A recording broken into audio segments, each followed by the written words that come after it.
নমস্কার বন্ধুরা, Annapurna হেসেল with village ফুডে আপনাদের অনেক অনেক স্বাগত। আজ আমি কাঁচা আম নিয়ে চলে এসেছি আমের আচার বানাবো বলে। আমের আচারটা এমনভাবে বানাবো আপনাদের দেখলে লোভ লাগবে খেতে। কেমনভাবে বানাচ্ছি সেটা আপনাদেরকে শেয়ার করব। এবার গিয়ে আমি আমটা কেটে নেব। আমগুলো আমি 4 ফালি করে কেটে নেব। ভালোভাবে প্রথম ছাড়িয়ে নেব, নিয়ে 2 ঘন্টা রোদ্দুরে রেখে দেবো। দেওয়ার পর আমি আচারটা বানাবো। এরমভাবে কেটে নিতে হবে। আমগুলো কাটা হয়ে গেছে, চৌকো চৌকো করে আমগুলো কেটে নিয়েছি আমি সুন্দরভাবে। কত সুন্দরভাবে কেটে নিয়েছি দেখুন। আর কত সুন্দর শক্ত আমটা, ভালো চোষ টাইপের হয়েছে। আর আচারটাও খেতে খুব সুন্দর লাগবে। এটা আমি হলুদ মাখিয়ে 2 ঘন্টা রোদ্দুরে দিয়ে নেব, নিয়ে আচারটা বানিয়ে আপনাদের দেখাবো কেমনভাবে বানাচ্ছি আচারটা। আমের আচারটা বানানোর জন্য মশলাটা করে নেব।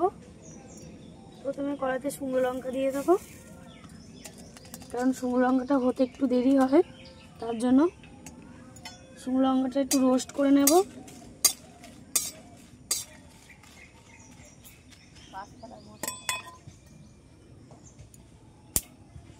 জিরে দিয়ে দেবো,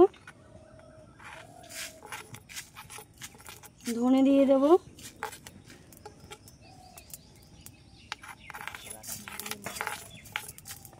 রাঁধুনি দিয়ে দেবো, সর্ষে দিয়ে দেবো, মৌরি দিয়ে দেবো, এলাচ দিয়ে দেবো, আর গোলমরিচ দিয়ে দেবো।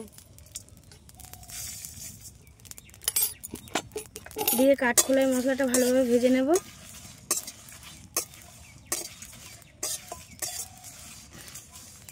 বেশি ভাজলে কিন্তু ভালো লাগবে না, গন্ধটা চলে যাবে আর মশলাটা পুরো তিতো হয়ে যাবে। আমের আচারটা বানানোর জন্য কড়াইতে তেল দিয়ে নিচ্ছি। ফোড়নে দিয়ে নেবো 5 ফোড়ন। 1 চামচ 5 ফোড়ন দিয়েছি 1.5 কিলো আমের জন্য। ফোড়নে একটা শুকনো লঙ্কা, আমটা দিয়ে দেবো। 2 ঘন্টা রোদ্রে ছিল আমটা, হলুদ মাখিয়ে।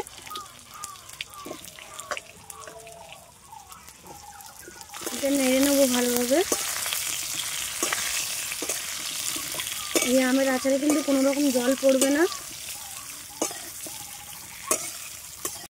এটা ততক্ষণে হতে থাক, আমি গোটা মশলাগুলো শিলনোড়াতে গুঁড়ো করে নেব। চন্দনির যা সেন্ট বেরোচ্ছে মশলাটার থেকে, মানে ভাজা মশলার গন্ধটাই আলাদা।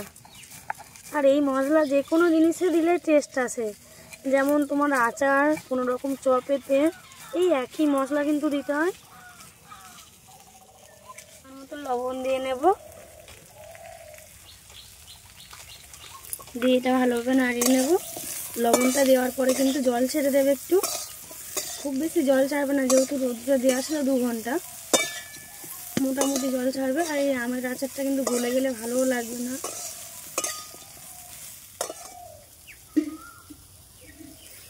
এক চামচ কাশ্মীরি লঙ্কার গুঁড়ো দেবো, রং হওয়ার জন্য সুন্দর।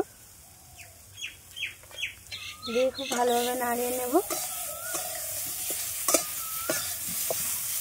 1.5 কিলো আমের জন্য 1 কিলো চিনি নিয়েছি, বড় দানার চিনি নিয়েছি। আপনারা চাইলে ছোট দানার চিনি নিতে পারেন।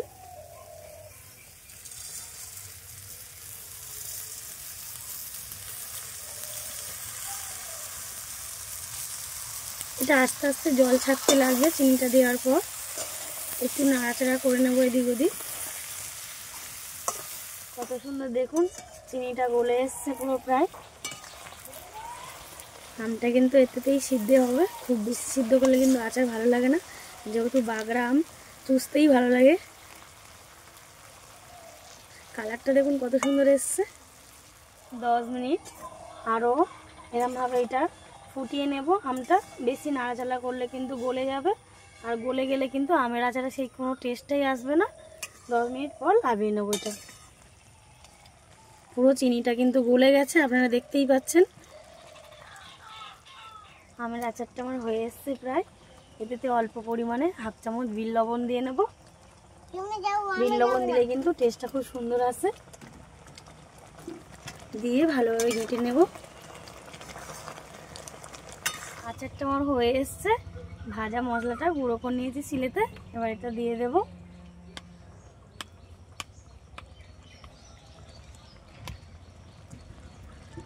মশলাটা দিলেই কিন্তু আসল টেস্টটাই চলে আসবে আমের আচারের। দিয়ে ভালোভাবে ঘেঁটে দেব। দেখুন আচারটা কত সুন্দর হয়েছে, দেখলেই লোভ লাগবে খেতে।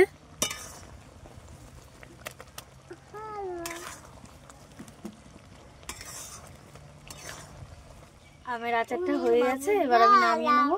এই আমের আচারটা কিন্তু অনেকদিন পর্যন্ত রাখা যায়, অনেকদিন রেখে খাওয়া যায়, নষ্ট হবে না কিন্তু।